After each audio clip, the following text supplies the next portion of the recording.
Office में रवि और किशन दो दोस्त आपस में बात कर रहे हैं और रवि कहता है कि किशन, मेरी लाइफ बहुत व्यस्त है, बहुत छोटा सा परिवार है, पत्नी और 2 बच्चे और मेरे माँ बाप भी मेरे साथ रहते हैं।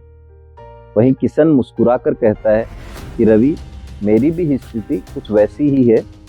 मेरे परिवार में भी पत्नी और 2 बच्चे हैं, परंतु मैं माँ बाप के साथ रहता हूँ।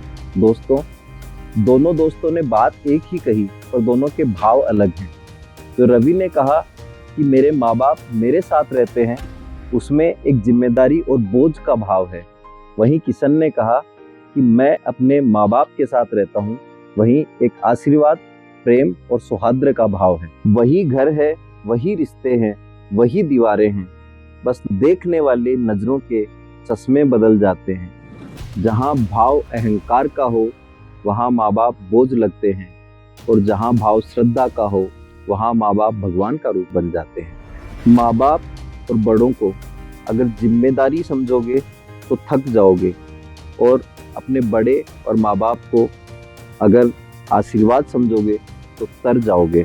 साथियों, मकान ईंट और पत्थर से बनता है, परंतु घर बुजुर्गों के आशीर्वाद से सजता है। एक बात और कहना चाहूँगा, सिर्फ बात नज़रिए की होती है।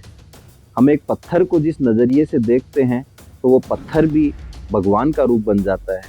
तो मैं आपसे यही कहूँगा, हमें अपने माँ बाप और सभी बड़ों के प्रति भाव ऐसे रखने चाहिए जो भाव आपस में अपनत्व पैदा करें, सौहार्द पैदा करें। मैं फिर कहूँगा कि सिर्फ नज़रिए की बात होती है। अगर हमें अपने परिवार के लोगों के प्रति हम थोड़ा सा नज़रिया बदल लेते हैं तो वहाँ इतने अपनेपन की बरसात होती है कि सभी लोग एक प्रेम सौहार्द के वातावरण में रहते हैं।